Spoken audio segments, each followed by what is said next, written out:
que ce soir, que le Seigneur te bénisse. Amen.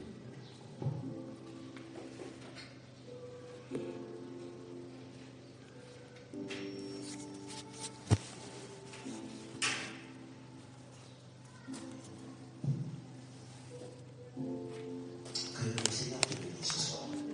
Alléluia.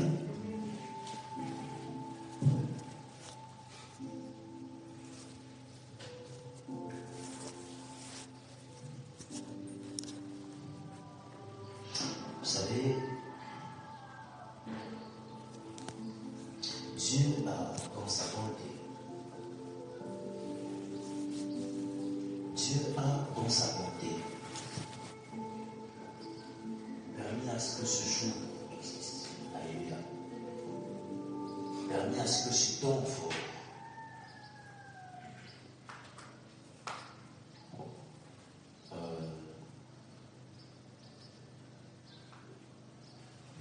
on peut d'abord changer juste le côté de mettez votre Bible.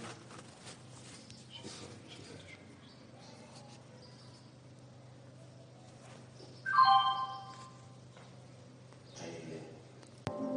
Ce soir est une journée spécialement consacrée au culte du Saint-Esprit, au culte de réveil, au culte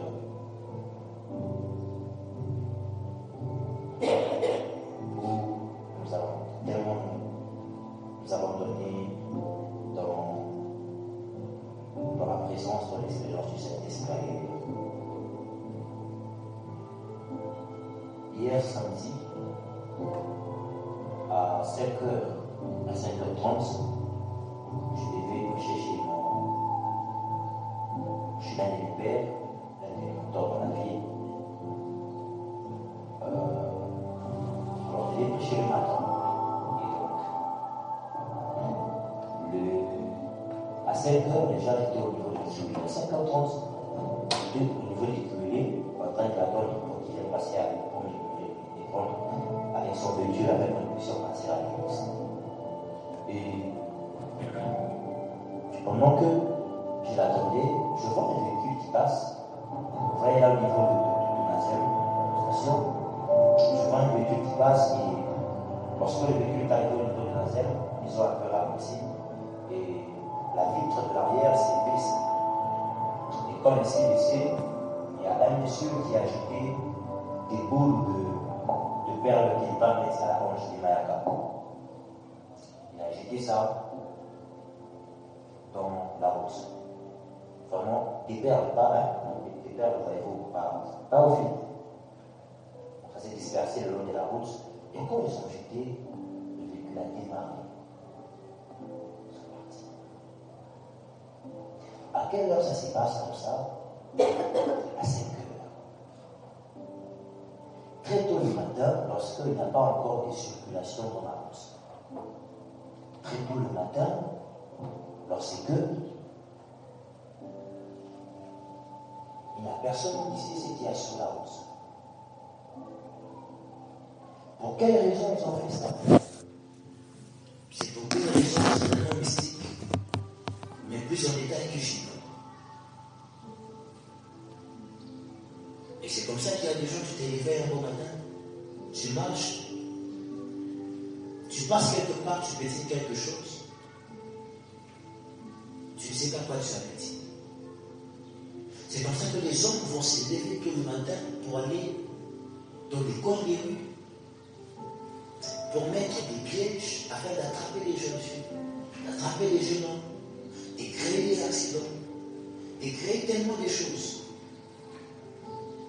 Et quand j'ai vu cette chose, je savais que ça existait, mais je ne l'avais encore jamais vu. Je ne l'avais encore jamais expérimenté. Ce que l'on connaît par théorie, on le dit, mais ce que l'on connaît par expérience, ça nous change. Alléluia. Lorsque vous connaissez une chose par théorie, vous pouvez le dire à d'autres personnes. Vous pouvez relater l'histoire.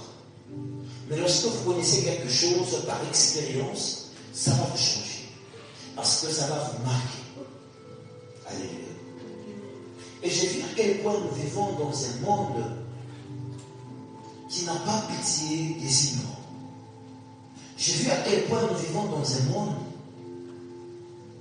où il n'y a pas d'innocents, il n'y a que des victimes. Alléluia. Dans ce monde où nous vivons, bien aimés, il n'y a pas que d'innocents, il n'y a que des victimes. Je vous disais le jeudi que lorsque Jésus faisait la délivrance de ce fou, il y avait les porcs d'autrui qui étaient en train de passer à côté et les démons ont demandé qu'on les envoie seulement là-bas. Les propriétaires de ces porcs n'étaient pas de la famille de Jésus. Les propriétaires de ces porcs n'étaient même pas de la famille du fou des Gadara propriétaires de délivrer. Mais 200 000 $, tous ces business se sont jetés à l'eau parce qu'ils sont passés au mauvais moment, au mauvais endroit. Et ils ont été victimes des circonstances. Lorsque j'ai vu ça hier du matin, je me suis rendu compte de combien est-ce que nous ne vivons pas dans un monde où il y a des innocents. Dans ce monde, on n'est pas innocent. Dans ce monde, soit on est victime, soit dans ce monde, on est celui qui cause l'action. Si vous dites que vous êtes innocent, ça ne vous pardonnera pas. Lorsque j'ai vu cet homme verser toutes ses perles en cours de route intentionnellement, lorsque les gens vont marcher là-dessus, lorsque quelqu'un va passer par là, il va ramasser. Et qu'il rencontrait la mort, il dira, je suis innocent de cela. Il dira, je ne connaissais pas. Il dira, je ne savais pas. Mais son innocence, son ignorance n'est pas un argument qui va peser dans le tribunal des esprits. Soit on est celui qui va imposer l'action, soit on est celui qui va imposer la réalité, soit on est celui qui va subir pour être une victime. Dans ce monde, il n'y a que des coupables et des victimes. Et si l'Église ne s'élève pas, si l'Église ne devient pas coupable des changements, si l'Église ne devient pas coupable du réveil, si l'Église ne devient pas coupable des délivrances, si l'Église ne devient pas coupable des guérisons, si l'Église ne devient pas coupable de l'impact à faire, alors l'Église sera victime de la sorcellerie.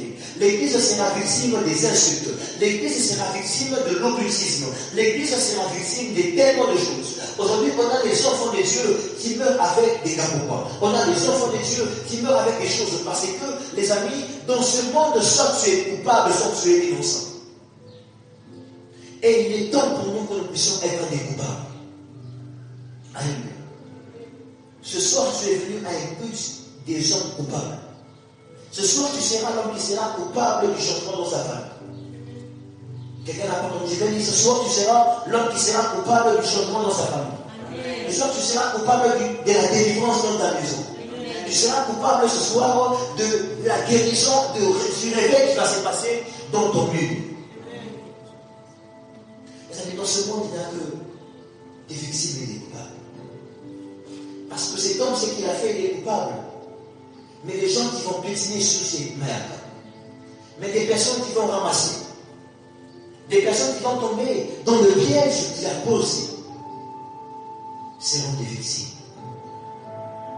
Alléluia. Ils seront des victimes. Et aujourd'hui, l'Église est beaucoup victime. Parce qu'il y a une carence du Saint-Esprit. Il y a une carence de l'avènement du Saint-Esprit.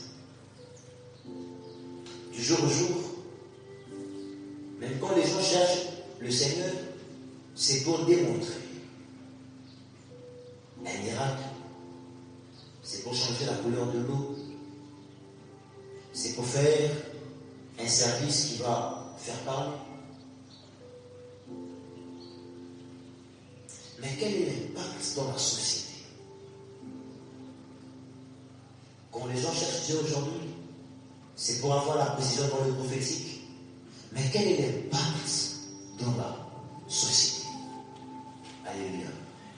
Il fut un temps où le prophétique a impacté la société. Mais excusez-moi de vous le dire, aujourd'hui, les prophétiques n'impactent pas la société.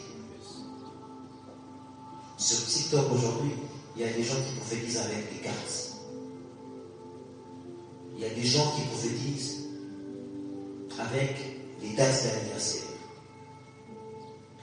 Il y a des gens qui visent les mains des gens. Aujourd'hui, les devins ne sont pas les devins qu'on a connus dans les Karishika, dans les films nigériens. Aujourd'hui, les devins s'habillent en veste, ils roulent carrosse, ils sont bien payés.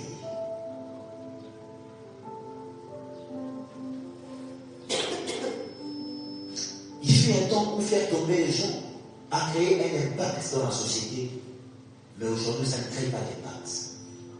Parce qu'aujourd'hui, on va dire, les cacheurs le font. Alléluia. À chaque fois qu'une civilisation, à chaque fois qu'une génération s'est habituée aux manifestations du Saint-Esprit, il a toujours fallu un renouveau. Il a toujours fallu une chose nouvelle. Parce que chaque génération est étonnée par ce que l'œil n'a jamais vu. Lorsque une génération s'habitue au prophétique, même si vous prophétisez encore comme moi, ça n'impacte plus personne. Il fut un temps où lever quelqu'un dans un auditoire, lui dire son adresse, lui dire où il habite, lui dire ce qu'il a porté à l'intérieur, impacter la société. Mais aujourd'hui, cette chose est devenue du déjà vu. Alléluia. Aujourd'hui, cette chose est devenue une expérience que même les thérapeutes font.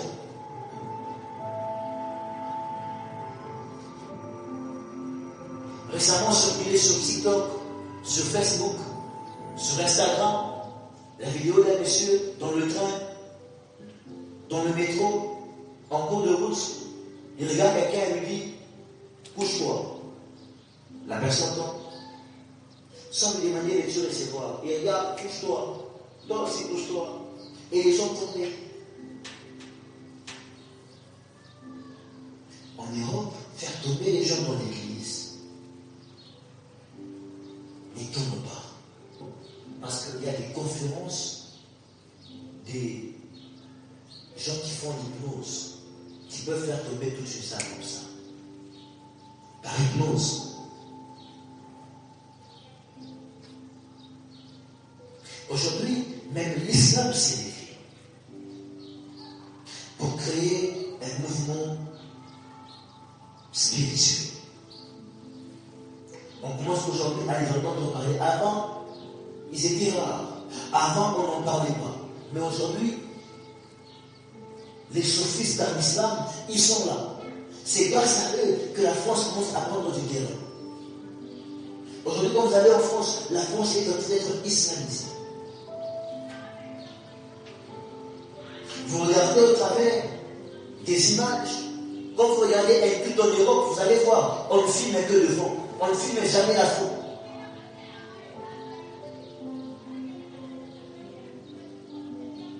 Je lance en motion. Quand vous regardez l'auditoire des hommes tels que Yuda Kinjol, au Zimbabwe, en Afrique du Sud, quand il est venu au Congo, quand vous regardez l'auditoire qu'il réunissait, et vous regardez l'auditoire qu'il a en Angleterre, ce n'est pas la même croissance numérique. Les amis, nous sommes en crise du Saint-Esprit. Les amis, nous sommes en crise d'une nouvelle rencontre. Les amis, nous sommes en crise d'un renouveau. Et l'occultisme est en train de s'installer. Et l'occultisme est en train de prendre place. Et l'occultisme est en train de prendre du terrain. Alléluia. Mais ce soir, je veux que moi et toi, en quittant de ces cultes que nous serons des personnes qui seront coupables et non victimes. Je veux que ce soir, que moi et toi, nous serons des personnes qui seront accusées des bons. Je veux que ce soir, que moi et toi, nous serons accusés de la délivrance. Nous serons accusés de guérison. Nous serons accusés de ce que personne n'a vu. Nous serons accusés des choses que personne n'a entendues. J'aimerais que ce soir, que nous puissions prouver au monde que nous ne sommes pas un produit périmé entre les mains du Saint-Esprit. Que nous puissions prouver au monde que nous ne sommes pas une cible ratée du Saint-Esprit. Que nous ne sommes pas une arme, une épée, une lame qui n'a plus toute sa force avec le même du Saint-Esprit. Aujourd'hui, il y a des gens entre les mains du Saint-Esprit, mais sans puissance, sans rien à démontrer. Aujourd'hui, nous sommes dans une époque des débats. Nous sommes dans une époque aujourd'hui où un homme de Dieu accepte de s'asseoir avec un tradit patricien pour débattre. Et puis les tradis vont nous dire, passons à la démonstration. Et l'homme de Dieu va lui dire, serpent, tu veux me séduire, tu veux me tenter. Là où le tradit est assis, il sait que s'il passait à la démonstration, ça ne va pas se faire tout de suite. Mais comme il sait que même les pasteurs a peur de la sorcellerie, il lui dit quand même passons à la démonstration. Même les tradis là où les gars sont bien, il n'est pas prêt à démontrer. Mais comme l'homme de Dieu sait tellement que non, pour Dieu ça traîne. Comme l'homme de Dieu, il sait que pour recevoir l'onction, il faut être sensible. Mais le tradit n'est pas sensible. Alléluia. Pour les tradis, il te fait tomber sans ta sensibilité. Mais à l'église, il faut que tu sois comment? Sensible. Et alors, des gens, ils vont à l'église, ils disent que moi, je ne tombe pas. Il sait que lui, il ne tombe pas. Donc, il y a des gens qui savent même que même si son pasteur, le pose la main comme lui, il ne tombe pas. Mais les tradis, lui, il sait que lui, avec ou sans ta foi, tu peux tomber. Donc, on dit, passons à la démonstration. L'homme de Dieu, là où il sent que non, il y a un danger, on le filme. Alléluia. Les amis, nous sommes en crise. Nous sommes en crise. Alléluia. Daniel chapitre 2. Daniel chapitre 2.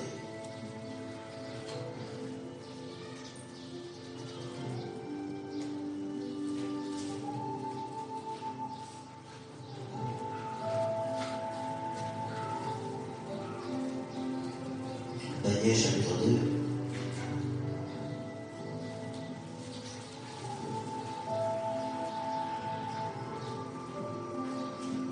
Du verset 46 au verset 49. Daniel chapitre 2, verset 46 au verset 49. On peut l'ouvrir là-dessus.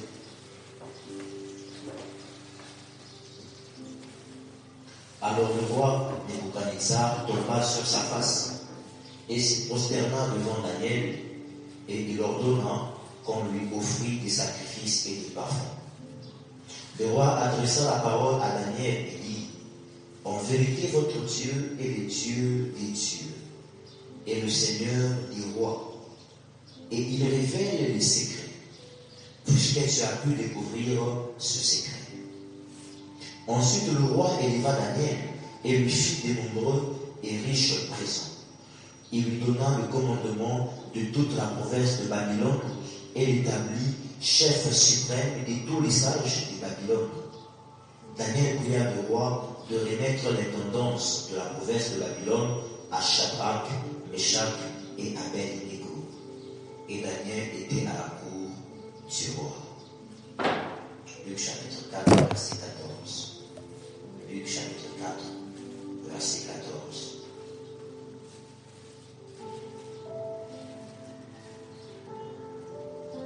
Jésus, revêtu de la puissance de l'Esprit, retourna en Galilée et sa renommée se répandit dans tout le pays d'alentour.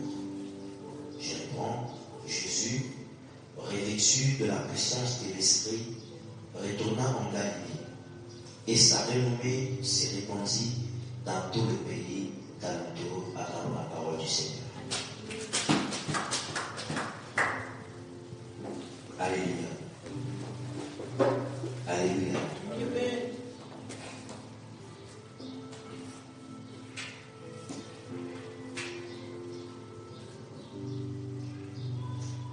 il y a des choses que nous, enfants de Dieu, vous devez savoir que premièrement, tout ce que Jésus a fait sur la croix, tout ce que Jésus a fait dans sa vie, ce sont des actes qu'il a posés potentiellement. Alléluia. Le ministère de Jésus, sa mort sur la croix, est une œuvre qui est un potentiel. Lorsque je parle d'un potentiel, le potentiel est appelé à être entretenu. Le potentiel est appelé à être développé. La Bible dit que Jésus est mort pour le péché de l'humanité, mais vous êtes d'accord avec moi que aussi longtemps qu'une personne ne croit pas en Jésus, cet homme n'a pas le salut chrétien. C'est que Jésus est mort pour tout le monde en une fois pour tous, mais cette mort qu'il est mort pour tout le monde demande encore ta participation pour qu'elle soit effective dans ta vie. Donc si la mort de Jésus reste seulement la mort de Jésus, sans la participation de ta foi, sans l'adhérence de ta foi, c'est que la mort de Christ n'aura aucun impact sur ta vie, n'aura aucun impact sur tes péchés. La mort de Jésus, l'œuvre de Jésus, est une œuvre qui est d'un potentiel à développer, qui est un potentiel à accroître. Et les enfants de Dieu aujourd'hui ne savent pas que ces choses sont des potentiels que nous devons développer. D'ailleurs, lui-même qui est déjà Dieu, lui-même qui est le Fils de Dieu, il avait besoin d'être revêtu de la puissance de l'Esprit. C'est-à-dire, ce n'est pas tout le long de la vie de Jésus que Jésus était revêtu de la puissance de l'Esprit. Jésus avait l'Esprit de Dieu en lui, mais le revêtement de la puissance est une autre chose. Alléluia. Avoir le Saint-Esprit, c'est une chose, mais être revêtu de sa puissance, c'est autre chose. Lorsque vous avez l'Esprit en vous, vous avez l'autorité. Mais lorsque vous êtes revêtu de la puissance, vous avez les capacités. Alléluia. L'autorité donne une position, mais la puissance donne des capacités. Alléluia. Avoir l'Esprit en vous donne l'autorité. L'autorité vous donne une position. L'autorité vous donne une nature. Mais avoir les capacités, c'est avoir la puissance. Le domaine des capacités s'appelle la puissance. C'est la puissance qui vous donne la capacité de prier pour un malade. C'est la puissance qui vous donne la capacité de chasser un démon. C'est la puissance qui vous donne la capacité de marcher dans le surnaturel. L'autorité vous donne une position. L'autorité vous donne d'être fixé. L'autorité vous donne, n'est-ce pas, d'avoir une foi. Mais la puissance vous donne des capacités. La puissance vous donne la force de faire certaines choses. Jésus était Dieu, il était déjà autoritaire, il était investi de cela, mais certaines capacités lui résistaient encore parce qu'il lui manquait un revêtement. Pendant tout ce temps de sa vie, depuis sa naissance jusqu'à l'âge de 30 ans, il n'était pas connu. Depuis sa naissance jusqu'à l'âge de 30 ans, il vivait comme un individu lambda. Malgré les prophéties qu'il y avait sur sa vie. Tu sais, on peut prophétiser sur toi, mais on ne te connaît pas encore. Jean prophétisait sur Jésus. Il disait, voici l'agneau de Dieu qui ôte les péchés du monde. Mais les prophéties des gens ne suffisaient pas pour amener une réputation aux alentours. Le jour où Jésus a été revêtu de la puissance de l'Esprit, la Bible dit qu'il est descendu en Galilée, mais sa réputation a touché les pays aux alentours. Alléluia. Jésus descend en Galilée, sa réputation ne touche pas la Galilée, mais sa réputation va toucher les pays aux alentours. Je voudrais dire à une personne, il y a possibilité, avant qu'on commence à parler de notre nation, qu'on commence alors à parler de ailleurs. Cet homme, il est revêtu de l'Esprit, il descend en Galilée, mais c'est ailleurs qu'on commence à parler de lui. À cette époque, il n'y avait pas de télé. À cette époque, il n'y avait pas Facebook. Il n'y avait pas Internet. Sans Internet, cet homme a commencé à impacter la réputation des pays qui sont aux alentours. Alléluia. Sans croissance. Jésus commence à impacter les pays aux alentours parce qu'il est revêtu de la puissance de l'esprit. Il est revêtu de la puissance de l'esprit. Nous avons beaucoup de prières aujourd'hui, mais on n'a pas de revêtement. Le vêtement que tu mets, c'est le caractère, c'est le comportement qui révèle où tu vas. Je l'ai toujours dit, lorsque tu me vois aller à la plage avec une veste, ne te moque pas de moi, parce que tu ne sais pas où je vais. Même à la maison, lorsque tu t'habilles, tu te laves et puis tu t'habilles, en fonction de comment tu vas t'habiller, on va savoir si tu sors ou pas. Lorsque tu te laves, même à la maison, tu mets des babouches, tu t'assois, on comprend que tu ne bouges pas. Mais quand tu es là, tu te laves, tu t'habilles, tu mets du parfum, tu vas enfiler, tu as très bien repassé, pantalon mou là-bas. Tu n'es même pas, tu es encore dans la maison, après on te demande, ah, tu sors, tu vas où? Donc le vêtement, c'est le comportement, c'est qui révèle où tu vas.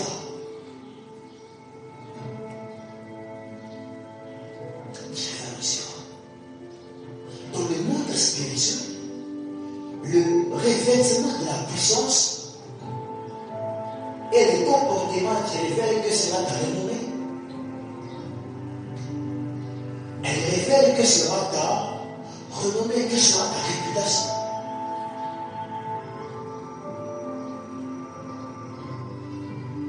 Pour commencer son ministère, pour résoudre la crise de sa génération, pour résoudre les problèmes de son époque, Jésus lui-même, 100% homme, 100% Dieu, ici, dans sa voie de 100% homme, il nous montre l'exemple que pour être efficace, que pour être effectif dans sa génération, il faut d'abord être revêtu de la puissance de l'esprit.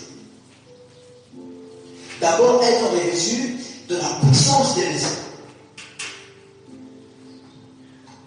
Dans cette crise que l'Église traverse, dans cette église que nous rencontrons, dans cette crise que nous vivons, il est temps que nous soyons revêtus de la puissance de l'esprit. Ce message nous concerne tous, chacun individuellement. Parce que nous devons vraiment être revêtus de la puissance de l'esprit pour répondre aux problèmes qui y a dehors, pour répondre à la crise qui est dehors. À chaque fois qu'il y a une crise sur le plan métaphysique, à chaque fois qu'il y a une crise dans une génération, à chaque fois qu'il y a un défi, c'est parce que Dieu veut revenir des agents d'un réveil. Dieu dans son monde opératoire, Dieu dans sa manière de fonctionner, Dieu crée la clé avant le cadenas.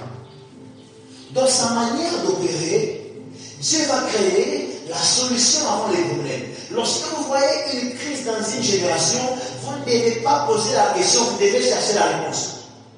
Lorsque vous voyez une crise dans une génération, lorsque vous voyez un problème dans une génération, lorsque vous voyez une famille dans une génération, lorsque vous voyez un manquement dans une génération, ce que vous devez chercher, c'est quelle est la clé que Dieu a cachée dans la génération. À chaque fois que Dieu permet une crise spirituelle, c'est parce qu'il y a un gardien qui se cache. À chaque fois que des hommes spirituels, vous savez, à chaque fois que le corps ecclésiastique, que le corps religieux rate une réponse, rate une solution, c'est parce que dans ces corps religieux, Dieu s'est choisi une personne qui doit amener un renouveau. Nous avons le cas au Gabon avec le prophète Emmanuel Jour. Alléluia. Parce que Dieu n'amène pas les changements en groupe. Dieu n'amène pas un changement avec un groupe. Dieu, pour même bénir les familles sur la terre, Dieu a appelé un homme. Dieu n'a pas appelé une famille pour bénir les familles. Dieu a appelé un homme pour bénir les familles. Il appelle Abraham, maintenant la famille d'Abraham. Il dit pas, il va passer à Abraham, il dit Abraham, j'appelle ta famille, ton père, Terah, voilà, tes neveux, l'autre, voilà, tes femmes, Sarah, tout ça, tes cousins, je vous appelle et venez votre famille. À partir de votre famille ici, je vais faire quoi? Je vais bénir toutes les familles sur la terre. Non, Dieu ne travaille pas avec les groupes. Lorsque tu fais amener un mouvement, lorsque tu fais amener un renouveau, lorsque tu fais amener un réveil, Dieu n'est pas passé par Daniel, Meshach, Shadrach, Abed-Nego. Non, Dieu est passé par Daniel seul. Alléluia. Le roi reçoit un songe. Le roi reçoit une visitation, un songe. Mais ce songe-là, Dieu se permet d'évoquer la révélation à tous les mystiques du pays de Babylone. Ces hommes n'étaient pas des enfants. Ces hommes n'étaient pas des amateurs. C'était des hommes qui avaient une grande maîtrise dans la spiritualité. C'était des hommes qui avaient une grande maîtrise dans les choses de Dieu. Dieu ne bloque pas seulement, Dieu ne refuse pas la révélation seulement aux magiciens de Babylone. Même à Meshach, Shadrach et Abed-Nego, ils n'ont pas reçu la révélation. C'est une seule personne qui a reçu la révélation. Et quand Daniel a reçu la révélation et qu'il a été élevé, qu'est-ce que Daniel fait? Daniel dit maintenant qu'on puisse donner cette charge-là, d'être le chef des mages, a dit à Shadrach, Meshach et Abed-Nego. Lorsque vous voyez dans une génération où il y a une crise spirituelle au milieu des maîtres, et qu'un maître commence à s'élever et qu'il est combattu par d'autres maîtres, c'est leur propre avenir qui combattent. Si Meshach, Shadrach et Abed-Nego avaient combattu Daniel par son interprétation, par sa révélation, ils allaient rater leur avenir. Dieu permet que le réveil vienne par une personne pour que maintenant toute la masse puisse en bénéficier. Mais aujourd'hui, vous allez voir, à chaque fois qu'il y a un mouvement de réveil, à chaque fois qu'il y a une nouvelle lumière, à chaque fois que Dieu utilise une seule personne dans une génération, c'est tous les chrétiens qui commencent à les combattre. C'est tout le monde qui commence à l'attaquer. Au lieu que les combats même d'ailleurs, non, c'est seulement entre nous, nous commençons à nous combattre. Aujourd'hui, beaucoup de réveils ont été étouffés au sein même de l'église. Aujourd'hui, beaucoup de renouveaux ont été étouffés au milieu même des hommes d'église.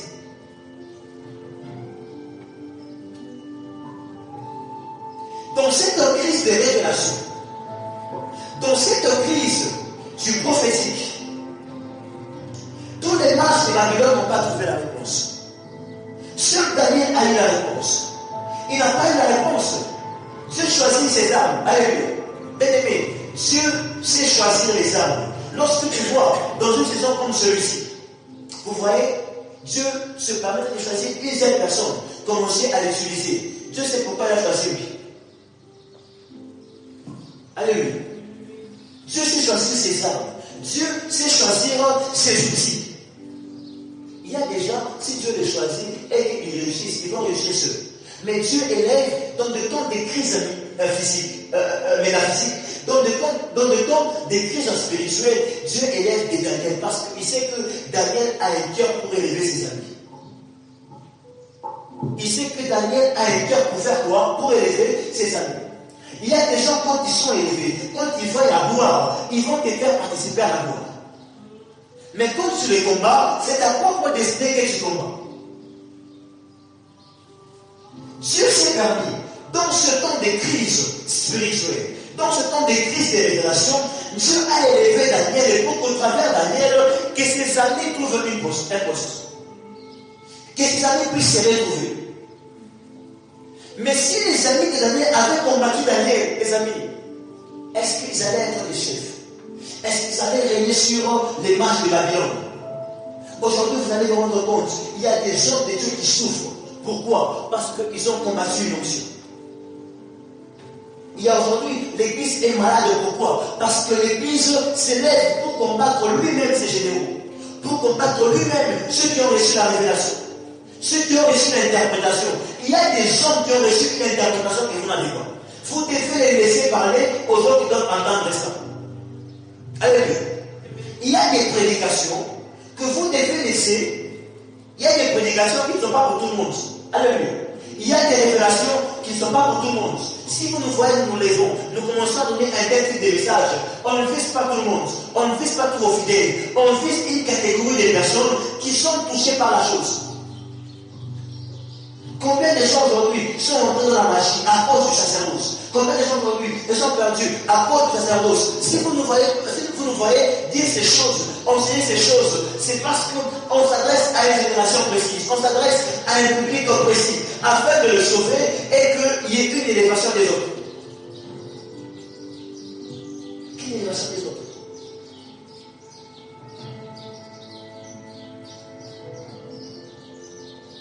Daniel reçoit seul la révélation. Il la reçoit seul. Mes amis, les révélations qui pèsent. Tu sais, quand tu vois un prophète qui passe à la télé, il dit, Dieu m'a dit, pour 2023, des choses. Vous voyez, vous entendez encore après que non, il y a un autre qui avait aussi prophétisé ça. Encore ailleurs, quelqu'un aussi avait prédit ça. Ce n'est pas une révélation d'une grande envergure. Alléluia. La prophétie d'Ésaïe qui a dit que la Vierge enfantera, il n'y a pas eu un autre prophète qui a dit ça. Le seul prophète qui a parlé l'avènement de la Vierge qui va enfanter, c'est Ésaïe. Les autres ont parlé de Jésus. Mais dire que la mère de Jésus serait une vierge, c'est seulement qui? Ésaïe. Quand vous voyez une révélation qui sillonne, une révélation qui circule dans une révélation qui circule dans une génération, au travers des bouches de plusieurs prophètes, cette révélation n'est pas d'une grande envergure. Cette révélation n'est pas porteur d'un réveil, ni d'un changement majeur. Les révélations qui sont porteurs d'un changement majeur viennent d'une bouche. Elles sont portées par une voix. Même les gens, c'était la voix qui créait dans le désert et dans les voix. Si l'Église ne veut pas accepter, si l'Église ne sait pas comprendre que dans chaque génération il y a une voix et que les gens veulent se battre pour qu'il y ait des voix, nous serons encore en carence de beaucoup de choses. Nous serons en carence de beaucoup de choses. Un homme comme JFC, au don de sa voix, il faut le dire, JFC a amené un réveil au Congo. Et il faut le dire aussi que sa saison est passée. Alléluia. Il faut le dire. Il faut le dire. Il a amené un réveil. Qui n'a pas prêché avec qui n'a pas prêché avec qui n'a pas fait ça? On ne connaissait pas les cultes dans les salles des fêtes. Qui a amené les cultes, par exemple ici, dans les salles des fêtes?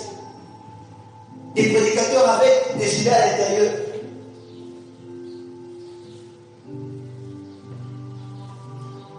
Des prédicateurs avec des mocassins, sans chaussettes.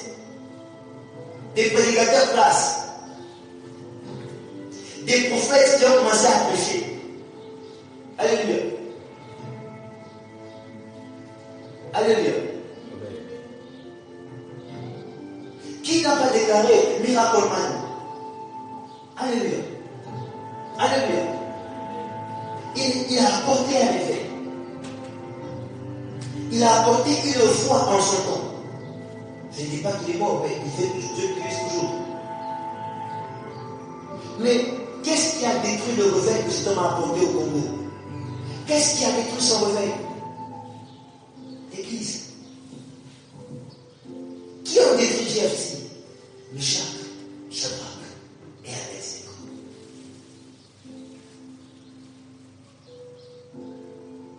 Lorsque vous êtes revêtus de la puissance de l'Esprit et que les gens qui doivent bénéficier de votre revêtement deviennent ceux qui s'élèvent pour vous détruire, pour vous combattre, il n'y a pas plus pire qui peut faire mal comme ça. Par contre, pour avoir la révélation, Daniel appelle Shadrach, Meshach et Abednego, il dit venez, prions, cherchons Dieu. Parfois, la jalousie va au point de dire non, nous tous on a prié. Pourquoi seulement nous sommes ici, nous sommes en train de prier. Quand les gens voient, non, voilà, quand on prie, les gens pas les micros, d'autres se mettent, ils disent pourquoi c'est mal vu? Non, frère, il y a des temps pour chaque personne. Il y a des saisons pour chaque personne. Alléluia. Ils sont là à 4, en train de prier. Mais la révélation descend seulement sur une seule personne. Étant lui-même, peut-être qu'il se disait, là on ne revient pas. Il aura tous les mérites. Pourtant on a prié seul. Est-ce qu'il dirait le roi que nos rois ont gêné ensemble? Est-ce qu'il dirait le roi que nos rois, tu n'étais pas seul, on m'a assisté? Il y a des gens aujourd'hui, par l'esprit des jalousies, ils veulent se créer une page dans votre histoire. Lorsqu'on fait s'élever, c'est eux-mêmes qui vont aller aux gens. Là où il est, non, nous on a prié avec lui. Donnez dans ma référence. Moi j'ai vu comment c'est là pour commencer. Frère, laisse celui qui est élevé à son niveau. Laisse celui qui est élevé t'ouvrir une porte. Parce que quand tu parles de la sorte, tu penses que tu es en train de l'humilier, mais tu te fais du mal à toi-même. À toi-même. Il y a des personnes aujourd'hui, ton ami, en fait, tu ne sais même pas ce qui se passe là-bas. Tu ne sais même pas s'il parle pour toi. Mais déjà, tu commences à faire quoi? À médire sur son ministère, à médire sur sa vie. Lorsque Dieu fait le choix d'utiliser l'aide d'entre nous, lorsque Dieu fait le choix d'utiliser une personne, nous nous devons de l'encourager, nous nous devons de l'aimer, nous nous devons de l'attraper, nous nous devons de le pousser de la main, et non de nous lever contre lui, et non de nous lever contre son ministère. Alléluia. Il faut accepter celui qui porte la révélation.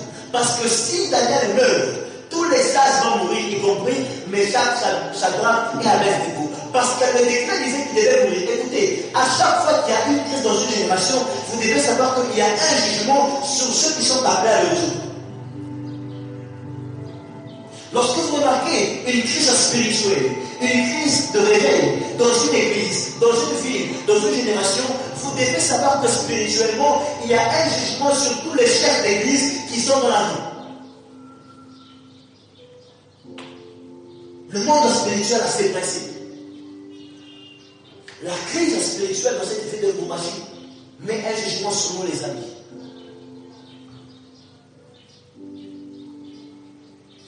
Et ne peut nous amener à la justification que celui qui porte la révélation, celui qui porte l'interprétation. Parce que chaque génération a besoin d'une nouvelle interprétation. Ce monde souffre à cause de l'interprétation.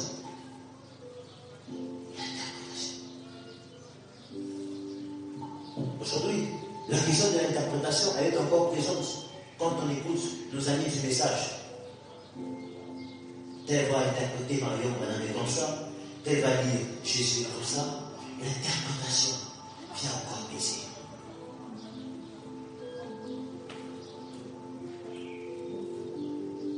Alléluia.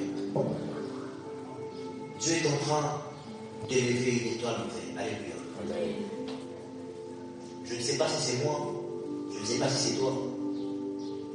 Alors que je priais le Seigneur, je voyais l'étoile s'élever dans cette ville de Bourbagie.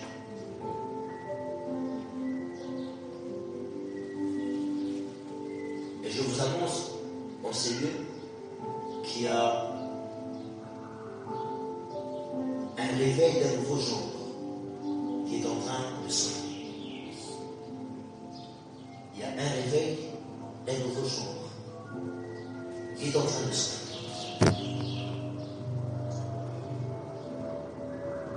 Et il est plus que temps pour nous de chercher un nouveau vêtement. Elle dit Jésus revêtu de la puissance.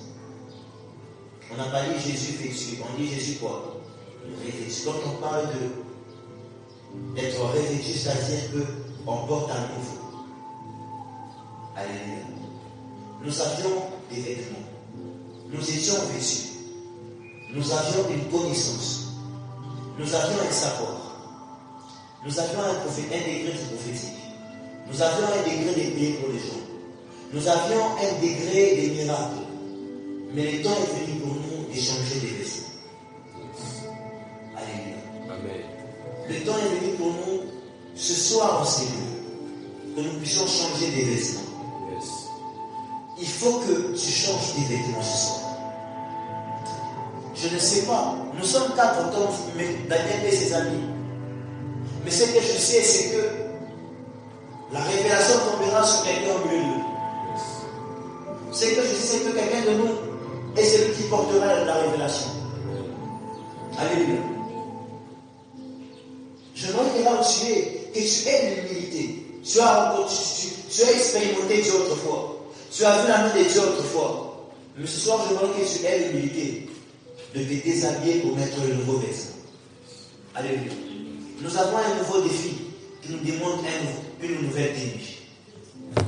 Nous avons un nouveau défi qui nous demande de porter autre chose. Nous avons un nouveau défi qui nous demande de revoir notre garde-robe. Si autrefois nous avons marché par la garde-robe seulement du prophétique, il est temps qu'on regarde quels sont les vêtements qui sont disponibles dans la garde-robe des cieux. Il est temps qu'on regarde ce soir quels sont les vêtements qui sont disponibles dans la garde-robe des cieux.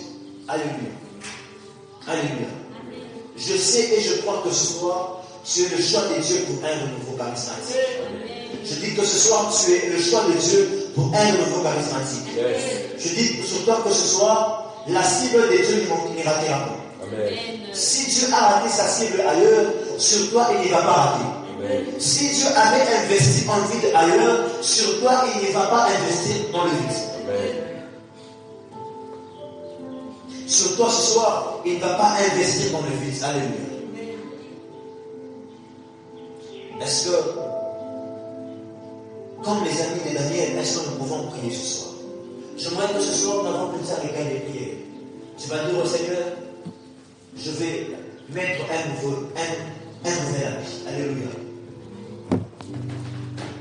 Je veux un nouvel habit pour ma vie ce soir. Je veux que tu sois surpris et que tu dises au Seigneur ce soir au Père, je veux mettre un nouvel habit. Et l'esprit. Jésus a été revêtu de la puissance de l'esprit. Je ne sais pas si toi tu seras revêtu de la sagesse, tu seras revêtu de la force, tu seras revêtu de son conseil. Je ne sais pas de quoi est-ce que toi tu seras revêtu. Si lui a été revêtu de la puissance, de quoi est-ce que toi tu veux te vêtir aujourd'hui? De quoi est-ce que toi tu vas te vêtir ce soir? Alléluia. Mon ami, je t'ai prêché, je t'ai clair dans le message. Je n'ai pas beaucoup d'endroits à te donner. Je n'ai pas beaucoup de choses à te dire. Mais prie le Seigneur là où tu es. Et dis au Seigneur, j'ai besoin d'un nouveau revêtement. Dis au Seigneur, je veux être revêtu ce soir. Alléluia. Est-ce que là où tu es, tu peux commencer à élever ta foi et prier? Tu peux prier et parler au Seigneur ce soir. Demande un nouveau revêtement. Le revêtement du Seigneur. Le revêtement du Seigneur sur ta vie ce soir. Le revêtement du Seigneur sur ta vie ce soir.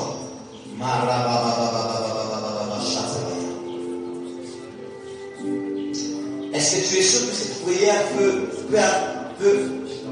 libérer ta renommée? Est-ce que tu es sûr que la prière que tu fais peut libérer ta renommée? Est-ce que tu es sûr que la prière que tu fais là peut libérer ta renommée? Est-ce que tu es sûr que ta parole que tu fais là, que la prière, que ta manière de prier peut libérer ta renommée? Est-ce que tu es sûr que ta manière de prier peut amener un nouveau?